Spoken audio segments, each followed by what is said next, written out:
Olá, boa noite. Hoje eu vou contar uma história que eu prometi ontem, que hoje eu contaria, tá certo, gente? Então, eu vou contar essa história é bem interessante.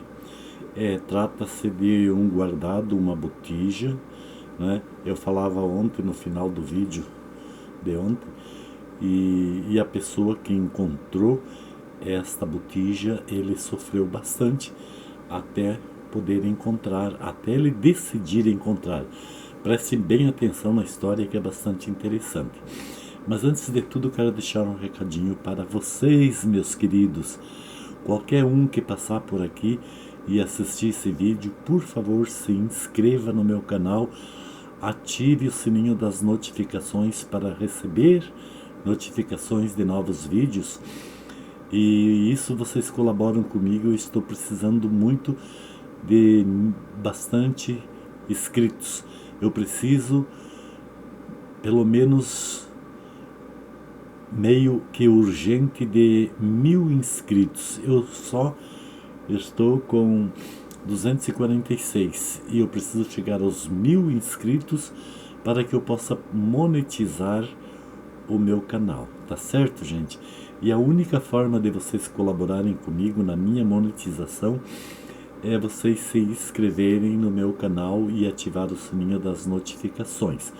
E também ainda, para quem assiste estes vídeos, principalmente este de hoje, também deixe seus comentários, o seu joinha, porque também é bastante importante para que o YouTube, para que a equipe e a plataforma do YouTube notifiquem os meus vídeos e me ajudem a divulgar o meu canal. Ok, gente? Eu fico muito grato com isso, beleza? Então vamos à história. Em 1960, isso na década dos anos 60, eu tinha uma tia e um tio que moravam numa cidade chamada Dionísio Cirqueira.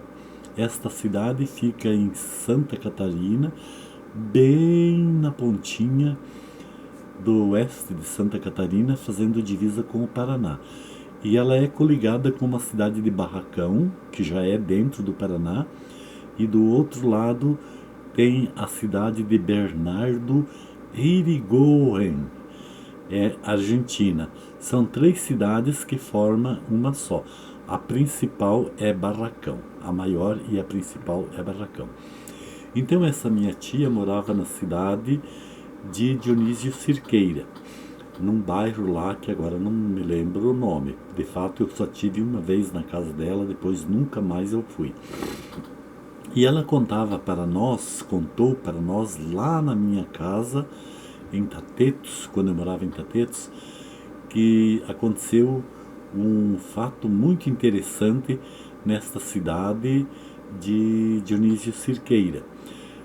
No mesmo bairro que ela morava, tinha um senhor que morava lá. Ela não mencionou o nome dele e eu também não sei, né? Claro, que ele era vigia noturno, trabalhava numa madeireira muito grande que tinha por lá. E já trabalhava há muitos anos.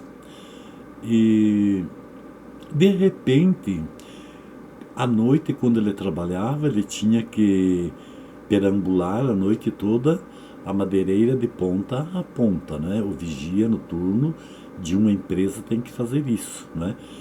Ele não pode ficar muito tempo parado num local só, ele tem que caminhar por todo o recinto da indústria, né? E chegou um momento que ele começou a ter sentir uma assombração que acompanhava ele durante a noite quando ele fazia as caminhadas por dentro da empresa. Ele sentia a presença de alguém junto com ele.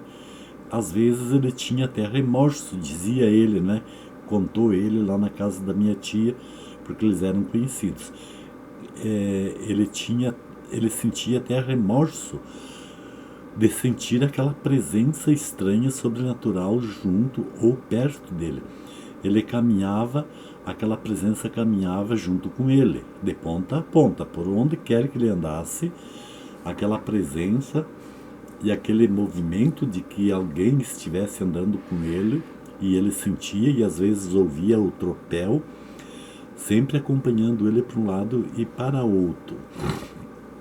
Chegou um ponto que essa presença sobrenatural se materializou,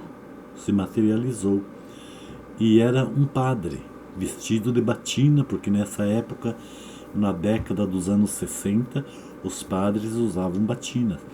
E daí ele ficou ciente de que a assombração era um padre, porque ele começou a ver a materialização do corpo espiritual que acompanhava ele. Mas ele não ligava muito para essa manifestação materializada, né? Para esse padre. Ele não ligava e ele não tinha medo também. E se ele andasse para um lado e para o outro, esse padre sempre estava do lado dele, caminhando com ele, e parecia que queria falar com ele. Ele sentava para descansar um pouco e fumar um cigarro, o padre sentava do lado dele. Até que um dia ele tomou coragem e perguntou para o padre: o que o senhor quer comigo? Se o senhor quer alguma coisa, me diga de uma vez. O senhor quer missa? Eu mando rezar missa.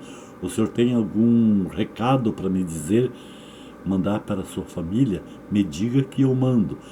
Daí o padre conversou com ele. Aquela assombração desse homem, padre, conversou com ele.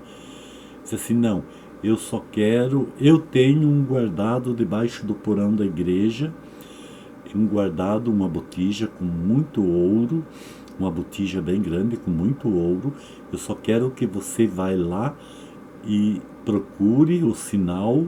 Tem um sinal onde ela está enterrada, tem um marquinho, um marquinho quadrado debaixo do porão da igreja. Você entra lá e cave nesse toquinho, que abaixo do toquinho você vai encontrar a botija com muito ouro. E daí você me salva, porque eu enterrei lá, eu escondi lá para não ser roubado, e eu estou cuidando até hoje, até que alguém encontre. Como ninguém encontrou, então eu resolvi de doar a você. Você foi o meu escolhido para tomar posse daquela riqueza que está lá guardada. A partir do momento que você desenterrar e levar para você, eu estou salvo, eu vou descansar em paz. E ele ficou com aquilo na cabeça, né? Mas não queria ir lá mexer, né? Porque era debaixo da igreja. Ele achou tudo muito esquisito, né? E não foi lá procurar. Ele achou que não devia, que não era para ele, que devia ser entregue para outro, talvez para o padre atual que morava lá na canônica, né? Nos fundos da igreja. E a igreja era de madeira, porque antigamente existia muito poucas construções de alvenaria. E a igreja era de madeira, uma igreja muito bem feita, bonita, com torre, tudo, né? Estilo antigo. E ele não deu muita importância para aquilo. Ele não deu muita importância. E daí ficou uns 2, 3 dias que ele ia para o trabalho e ele não viu o padre por uns 2, 3 dias. Mas assim como ele não foi, o padre esperava que o padre se afastou dele por uns dias, achando que ele ia lá desenterrar o encantamento, o guardado. Mas ele não foi, então o padre voltou de novo a acompanhar ele no seu trabalho, na madeireira. E sempre pedindo para ir lá tirar, o guardado. E esse homem não queria se envolver com isso. E também não comentou com a mulher dele. E daí o padre começou a incomodar ele severamente, para forçar ele lá tirar. Quando ele ia para casa, claro, ele dormia de dia, o padre não deixava ele dormir, Quando ele queria pegar no sono, o padre aparecia de dia mesmo na casa dele, lá no quarto dele, e derrubava ele da cama, acordava ele, não deixava dormir. Quando ele ia fazer as refeições, o padre estava do lado dele, jogava terra no prato dele e ele não podia comer. Ele se jogava aquela comida, pegava outro prato, servia de novo uma comida para se alimentar no almoço e na janta, e o padre vinha e jogava de novo terra no prato dele. E ele jogava a comida fora. Daí a mulher dele percebeu isso e disse assim: olha, mas por que você está fazendo isso, jogando a comida fora? Eu não consigo comer. Aquela comida tinha terra na comida. Mas não contava que era o padre que vinha jogar. E a mulher dele falou: ora, onde que se viu terra na comida? A mesma comida que eu estou comendo, você também está comendo. Como que tem terra? Mas na minha tem terra. E a mulher olhava e não tinha terra nenhuma. Ela não via terra nenhuma no prato dele. Era só ele que via, porque era uma coisa sobrenatural, né? E passava dias e ele não ia lá procurar aquele negócio, e o padre sempre incomodando ele. Lá na madeireira, o padre também incomodava ele. Dava empurrões nele, derrubava ele e sempre pedindo para que ele fosse lá desenterrar urgentemente aquela botija, porque o padre tinha que se salvar. Ele tinha que se salvar porque ele dependia disso para obter a salvação e ir para o reino dos céus, né? O padre dizia para ele. E ele começou a ficar meio doente, esse homem. Começou a ficar meio doente. Ia no médico, o médico não descobria doença nenhuma. A mulher dele acompanhava ele junto na consulta, não tinha nada. Não tinha doença nenhuma. Os médicos não detectavam doença nenhuma nele. Daí a mulher, e sempre acontecendo de terra no prato dele. Daí a mulher dele um dia falou assim: nossa, mas você tá louco, meu velho. O que está acontecendo com você? Me conte o que está acontecendo. Daí ele se obrigou a contar para a mulher, né? Daí repetiu toda a história do padre desde o começo, não é? Quando ele sentia a presença de alguém junto com ele, quando ele escutava tropel e quando o padre apareceu para ele e conversou com ele sobre a botija de ouro que lá debaixo da igreja. E ele não queria tirar, e daí o padre começou a incomodar ele, não deixava ele dormir direito, não deixava ele se alimentar direito, e lá no trabalho incomodava ele, dando tombo nele, tentando machucar ele, e dando empurrões, tombo, e fazendo muitas travessuras impossíveis, né, com as madeiras, com os maquinários da serraria, e o homem estava já sem sossego por causa disso. Daí ele contou tudo para a mulher dele, e a mulher dele disse assim: não, mas então se esse aí é o que está acontecendo com você, dá um jeito, vai lá, menino, vai lá, meu velho, e veja se tem mesmo realmente esse marquinho debaixo da igreja. Vai lá uma hora que não tem ninguém e cavoque e arranque para nós. Você não precisa mais trabalhar na empresa, nós vamos ficar ricos. E daí ele começou a apanhar isso, né, escutando o conselho da esposa dele. Ele começou a pôr isso na cabeça e achou que era a melhor solução. E ele fazia duas coisas muito boas. Uma, que ele dava uma condições boa de vida para a família dele, para os filhos, que ele tinha muitos filhos, e antigamente os casais faziam muitos filhos, né? E também daria o sossego para o padre, para o espírito do padre, que veio lhe dar a botija de ouro. Pois bem, então ele marcou um dia quando não tinha ninguém na igreja e que não tivesse muito movimento na rua, isso de noite, antes dele ir para o trabalho.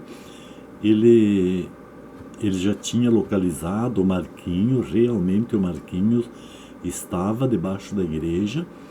Ele pegou umas ferramentas e entrou debaixo da igreja. A igreja não era muito alta, mas não era muito baixa, dava para entrar, meio agachado dava. Ele chegou lá, se ajoelhou perto do toquinho e começou a cavar, e não precisou cavar muito fundo. Cavou menos de meio metro, ali uns 40 centímetros de profundidade, e ele encontrou uma botija bem grande. E daí ele pegou aquela botija, enfiou dentro de um saco, voltou para casa sem que a mulher dele percebesse e escondeu lá na casa dele. E daí ele voltou para o trabalho. Mas ele voltou para o trabalho pensando na botija que ele tinha tirado. Daí, nesse dia que ele tirou a botija, que ele estava no trabalho, o padre veio e apareceu para ele novamente. Apareceu rindo, muito feliz, muito contente, agradeceu a ele, o padre falava com ele, agradeceu a ele, e daí o padre se afastou um pouquinho dele, né, caminhando em direção à frente, dando de costa para ele, e daí o padre virou e deu tchau para ele, e logo em seguida sumiu. Daí ele ficou tranquilo, o homem, né, esse senhor ficou tranquilo, porque ele tinha cumprido a missão que o padre tinha pedido para ele, e ele ia ficar bem de vida, porque se era como o padre disse, ele ia ficar rico. Daí, quando foi no outro dia que ele encerrou o expediente dele, ele voltou para casa, tomou café e foi lá num galpãozinho que ele tinha perto da casinha dele, e fechou bem fechado para que ninguém visse ele. Daí ele pegou e abriu a botija, quebrou a tampa da botija, abriu, e realmente estava muito cheio de ouro. E só tinha utensílios. Tinha algumas imagens de santo pequeninas, né? Tipo de Nossa Senhora, crucifixo, tinha rosários, tudo em ouro, tudo em puro ouro. Tinha cálices, tinha todo aquele paramento que os padres usam sobre o altar, tinha dentro daquela botija, tudo em ouro. Galietas, cálices, cibório, paterna, também tinha até uns utensílios de cozinha, tipo faquinha de mesa, garfos, colheres, né? Tudo em ouro puro, era muito ouro. Daí, quando ele confirmou que realmente era tudo aquilo que o padre dizia, que era puro ouro que tinha lá e que era para ele, daí ele foi lá e chamou a mulher dele, só a mulher, e levou a mulher lá para o esconderijo onde ele tinha escondido o ouro e mostrou para ela. E ela ficou feliz da vida, né? Daí ele pegou e guardou muito bem aquele ouro dentro de casa, dentro de uma mala com chave, e escondeu dentro do guarda-roupa, muito bem escondido para que ninguém achasse. E ele trabalhou mais uns dias na empresa, na firma, na madeireira, e daí pediu a conta para o patrão dele. O patrão dele não queria dar conta dele, porque ele era um funcionário excelente. Ele cuidava muito bem o seu cargo de vigia noturno na empresa. Mas ele insistiu, até inventou uma história que ele tinha que voltar para a terra dele, onde tinha a família dele, que ele estava com os pais muito velho e doente, e que ele tinha que ajudar a cuidar, etc e tal e tal. Daí ele pegou e fez o acerto na firma e pegou muito dinheiro, ganhou muito dinheiro, porque antigamente as firmas faziam um acerto muito bom com os empregados, né? Quando os empregados deixavam o trabalho, e ele pegou muito dinheiro de fundo de garantias, de 13º, férias, etc. Muito dinheiro ele pegou. E daí ele vendeu o lote dele, bem calmo, tranquilo, para que ninguém suspeitasse do que ele estava fazendo, né, do que tinha acontecido com ele. Ele vendeu tudo, o lote dele, e arrumou a mudança, carregou tudo num caminhão, chamou um caminhão, carregou tudo no caminhão e foi embora para a cidade onde moravam os pais deles. Cidade não, no sítio interior, né? Que nem era no Paraná, era em Santa Catarina mesmo, porque Dionísio Cerqueira era em Santa Catarina, né, no estado de Santa Catarina, e ele foi embora para lá. Nunca mais os vizinhos nunca mais souberam dele. Nunca mais souberam dele. Provavelmente ele foi para lá, no sítio do pai dele, e lá ele foi aos poucos vendendo tudo aquilo que ele achou, né? E ficou rico. Nunca mais souberam dele, né? O que tinha acontecido com ele, para onde ele tinha ido. E então essa era uma história, né? E que aconteceu, e normalmente sempre é assim que acontece, né? Quando existe um guardado ou um encantamento, como os antigos falavam, né? Tem um espírito de alguém, do dono, que cuida até que seja descoberto. E esse espírito só vai ter sossego e paz e liberdade pós-morte depois que alguém descobrir e desenterrar e se tornar dono daquilo que era do espírito. Boa história, né? Antigamente acontecia muito disso. Então essa é mais uma história, gente, que os antigos contavam, e isso não é invenção minha, porque minha tia morava no mesmo bairro deste senhor. E quem contou para minha tia tudo isso e pediu segredo foi a própria esposa deste senhor, né? Porque elas eram muito amigas, elas moravam no mesmo bairro, eram vizinhas, e ela pediu muito segredo para minha tia, para que não atrapalhassem eles. E realmente a minha tia guardou o segredo até quando foi necessário, né? Depois que eles sumiram de lá, daí minha tia contava, mas sempre para os parentes dela, né? Que ela era cunhada da minha mãe e cunhada de muitas outras irmãs e irmãos da minha mãe, né? Então é assim, gente, essas histórias aconteciam antigamente, né? E às vezes ainda acontece até hoje, como não faz muitos anos que aconteceu uma história semelhante aqui no município vizinho do nosso município. Eu já estava morando aqui. Foi na década dos anos 90. Eu acho que foi mais ou menos aí por 1996 por aí. Aconteceu. Também vou contar essa história. E foi um menino que achou. Tá certo, gente? Beleza? Então é isso aí. Eu estou encerrando aqui mais esse vídeo. Não esqueçam, gente, de se inscrever no meu canal, ativar os sininhos para receber as notificações de novos vídeos que eu postar. Deixe seus comentários, que é muito importante. Deixe o joinha. Beleza, gente? Fui. Tchau. Mas eu ainda vou voltar com mais história, ok?